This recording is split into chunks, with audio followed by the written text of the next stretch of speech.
Hello and welcome back. Now you've clicked on this video because you want to know about this new eTransporter. Well, I'm going to tell you. I've wrote a few things down and here it is.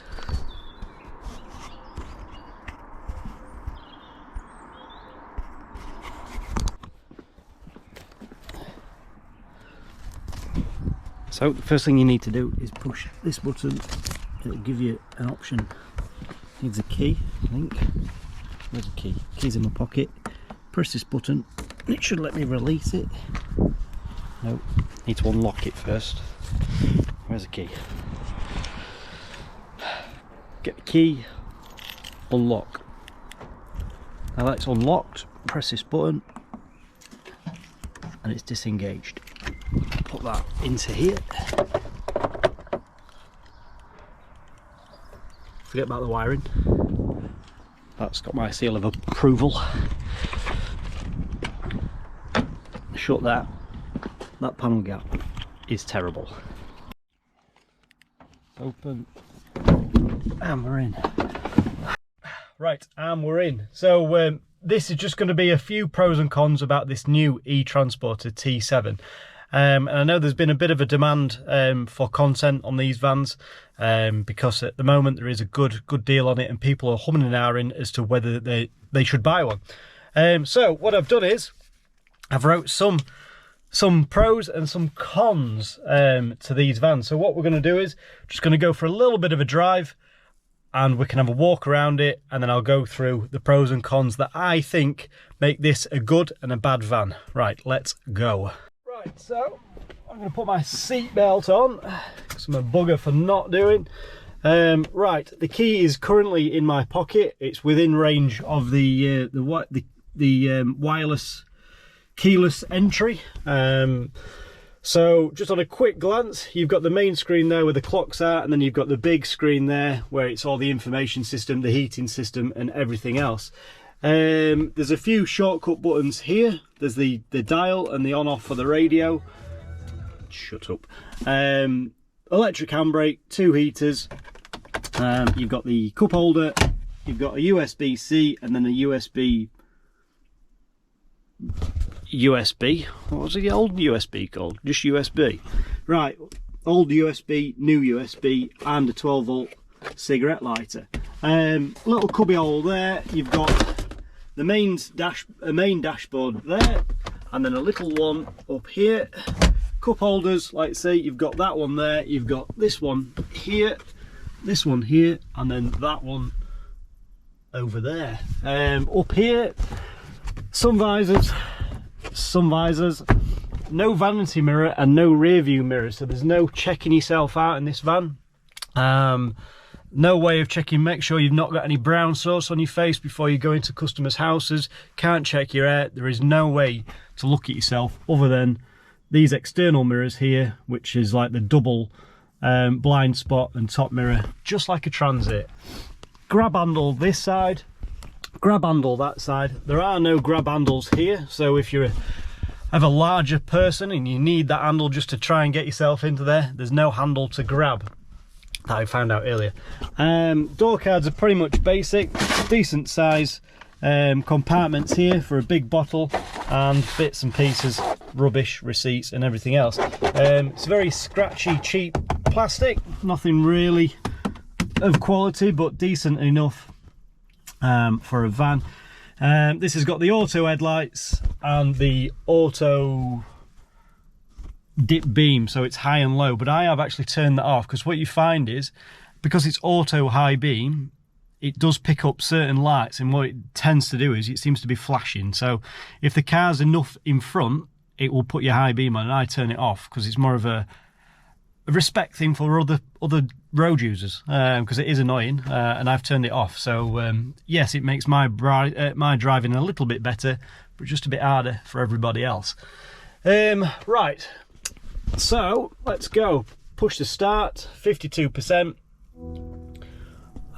You are greeted with this array of dials. You can change through here, which each gauge does. And flicking through, so depending on what you want to do. And then your driving history, you got your phone, you've got your audio, and then your trip times and everything else. All good. I haven't fully looked into this yet, but it is linked to the phone, so you can get through your Apple CarPlay and a lot of your main features that you'd use on your phone. You've got the heated seats, you've got the fan controller. Let me turn that down. I'm not a huge fan of this on the screen. I don't like it. I prefer it's all down here on knobs and switches. Heated mirrors, shortcut for the aircon, your climate control, so depending on where you want it, to resume back out there, just press it again.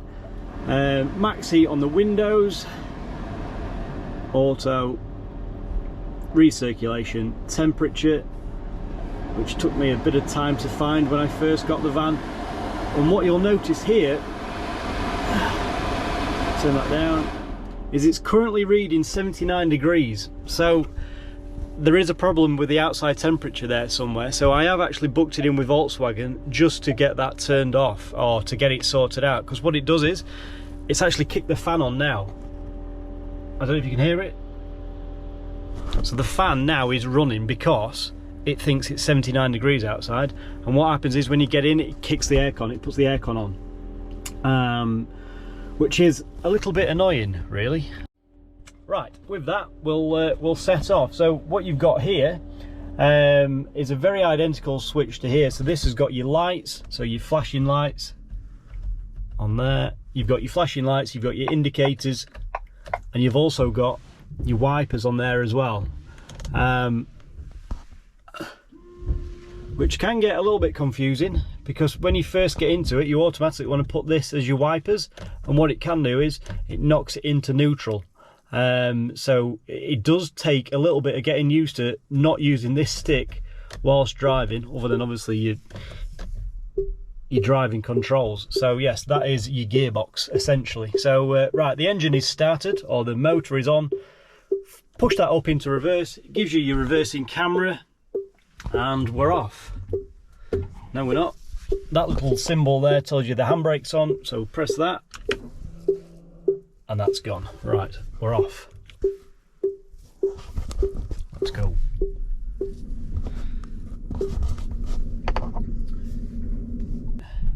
It does, in between gears, it does hold you. So just then, so I put it in reverse, I've stopped, I've put it in drive, and it does auto hold. So you just need to just press the accelerator, and it just pushes itself forward. So every time you do stop, it does auto hold you. Right, where we are now, we're pretty rural and the roads are pretty rough. But this van, it takes the bumps with ease. It does drive really, really nice. But I've always said that about, I don't want to get too much into it, but I've always said that transits do drive better than transporters. Always said that. The fact that this is based on the Transit, in my opinion, makes this a better van. And I know that's controversial, I get that. I'm a tradesperson, I'm an electrician, and I do believe that Transits make a better work van. I appreciate the reliability and the comfort and the looks of a Transporter, but I personally believe a Transit is a lot better. And the fact that this drives like a Transit and acts like a Transit with a VW badge on, for me, this is the best of both worlds. Look at the roads here. I get this is not a main road, but what an absolute shower of shit.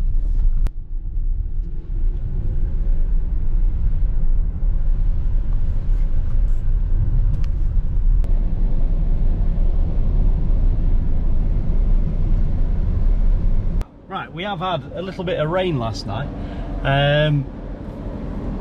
so where I usually park is very muddy, but we're going to do as best anyway.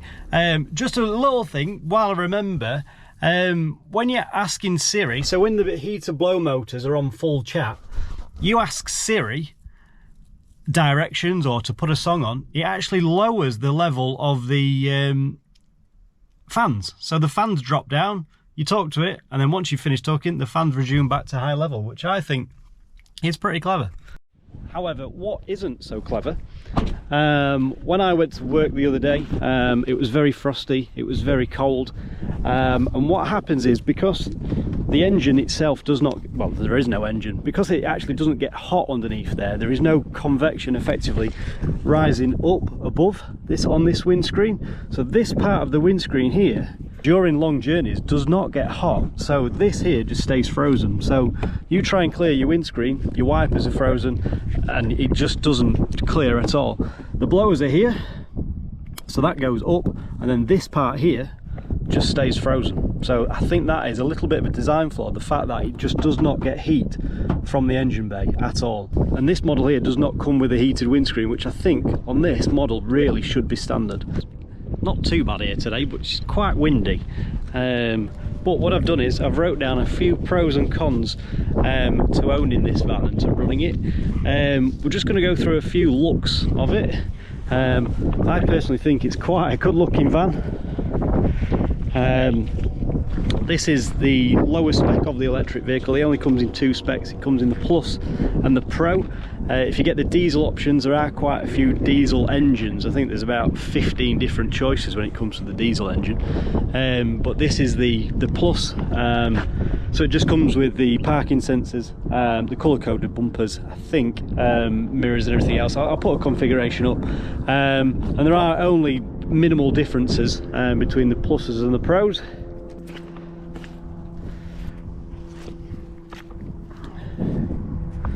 But yeah, I quite like the look of it. To me though, it does scream transit. I can't get over it, I can't look beyond it, but ordinarily I don't think it's a bad looking van. Pros and cons that I've got wrote down here then. So we'll do the pros first. In fact, what we'll do is we'll sit inside, because it's absolutely blowing a gale. I don't know why I come down here, because it's absolutely blowing a gale.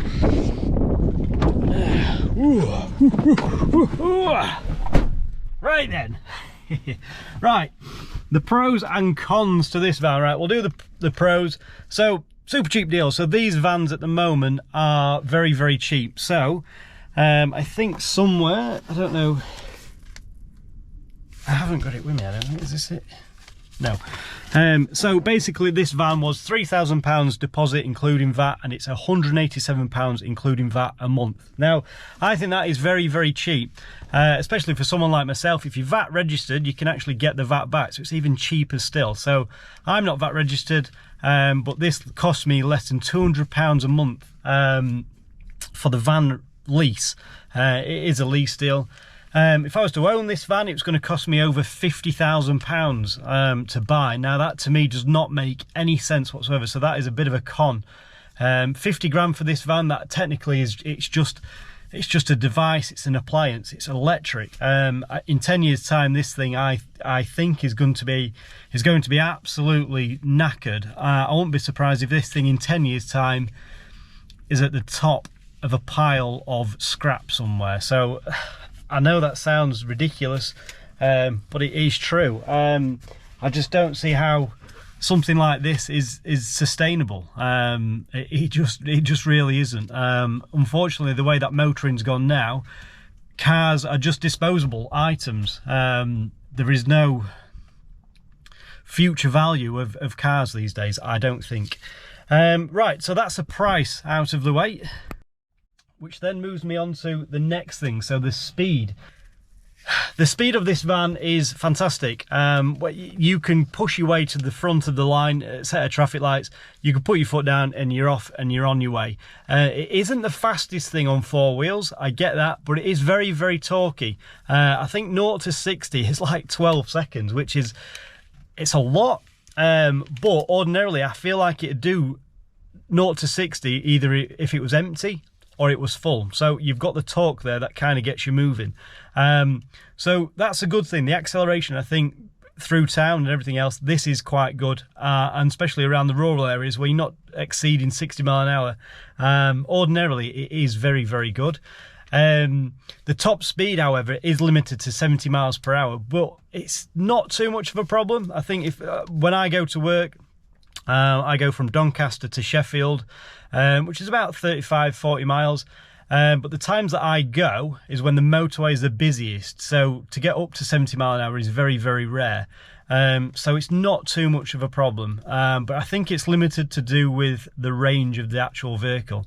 But ordinarily, it has not been a problem whatsoever. Right, so another pro is the climate control. So what I do like is when it is cold in the morning, you can set it. You can go through the settings, through the infotainment system.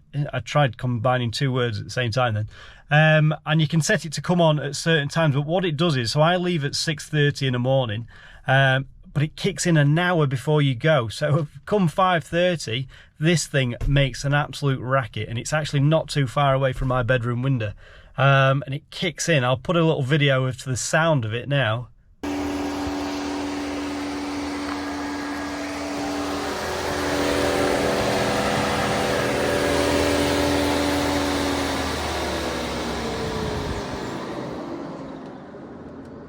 And that is what it sounds like. So it's a bit of a kicker, because it's a good idea that you can just warm it up before you go to work, but you kind of got to put up with the noise of it. I think if it was down your garden, or was nowhere near it, and you was plugging it in a garage that was, I think, to come to it and it'd be nice and warm and you don't even hear it, fantastic. But the fact that I can hear it, it's a bit of a flaw for me. So also on here, the platform based on a Transit, kind of covered that earlier, but I'll do it again. The fact that this is based on a Transit, I think it's fantastic. Like I say, I'm an electrician. It works absolutely perfect for me.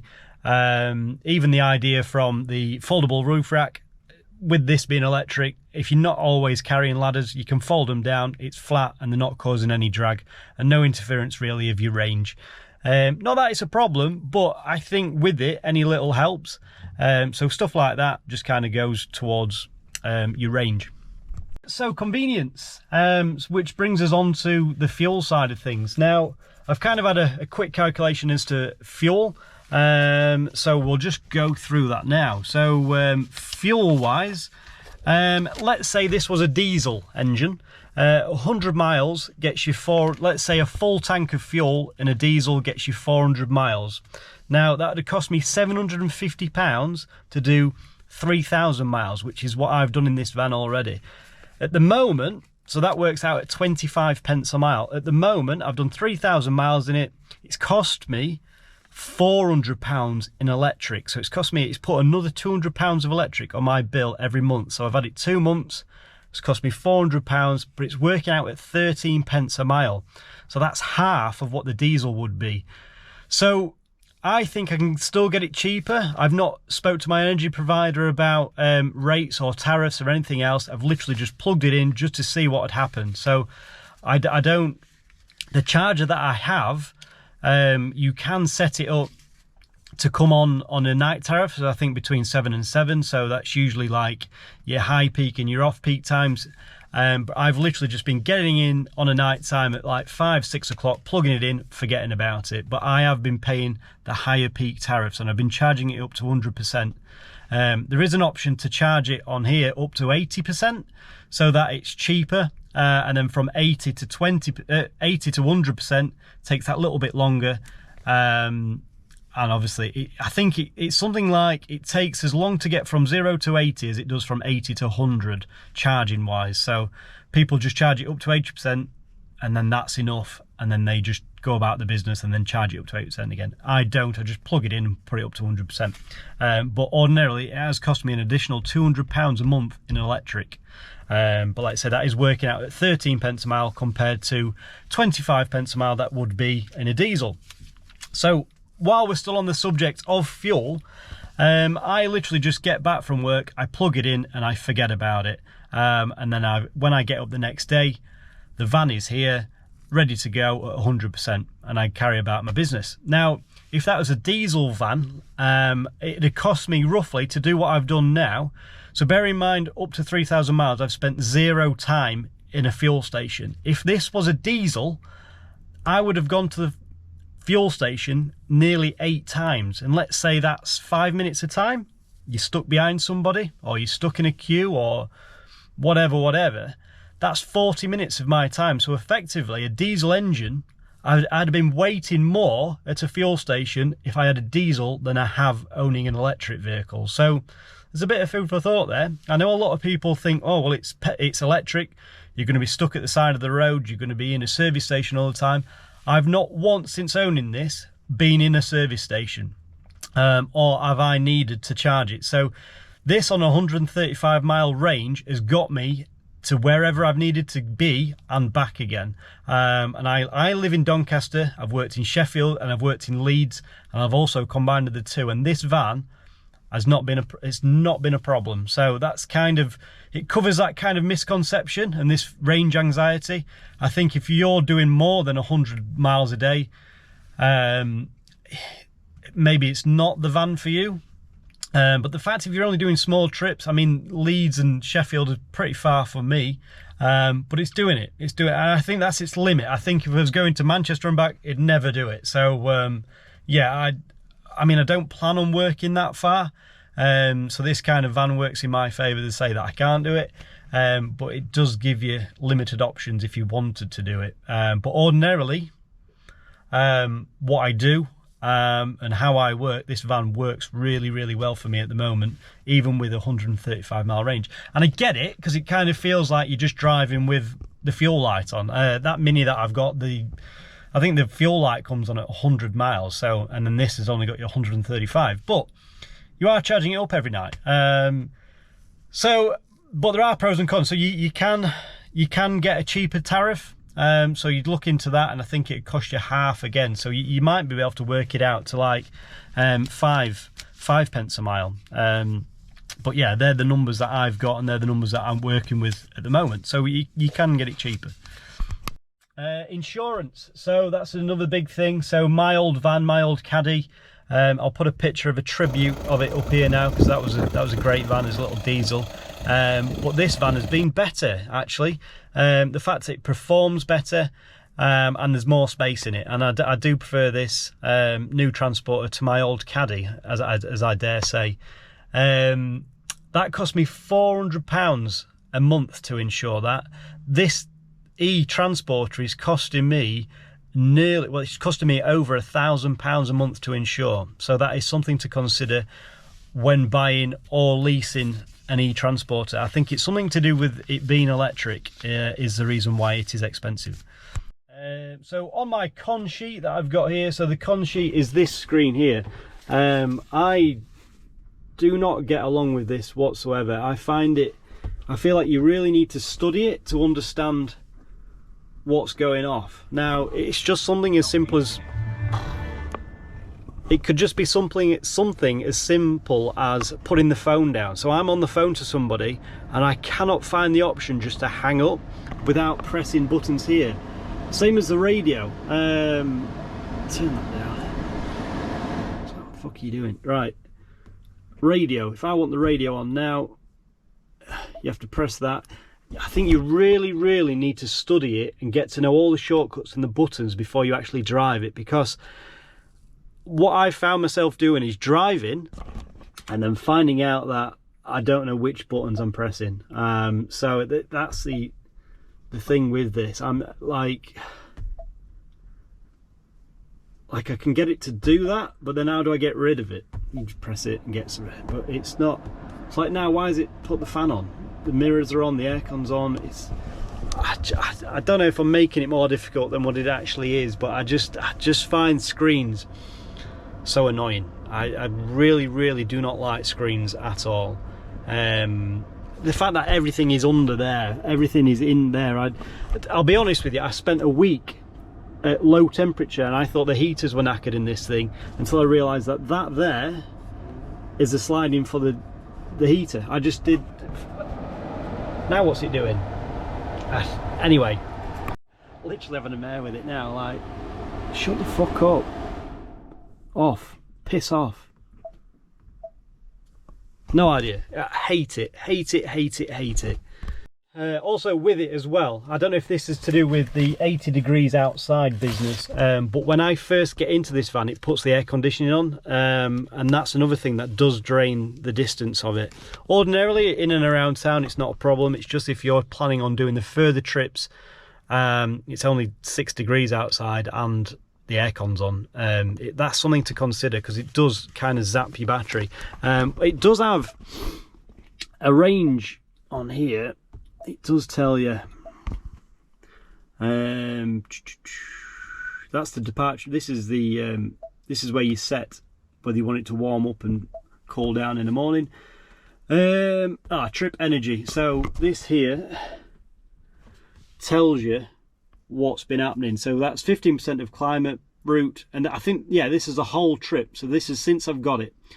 Climate use, route, accessories. So that'll be stuff like plugging the phone in, having the radio on and stuff like that. And then that's the outside temperature. So the outside temperature has a big influence on the performance of the battery as well. So if it drops below minus, it can take up to probably 10-15 miles off your top end range. So yeah, that's pretty much it. I do really enjoy this van, and I think that the lease deals on this particular van at the moment is very good and very competitive. There's not a lot you can get on the market these days for such small money. Yeah, I think it's a very good van. At the moment, there's no racking in it.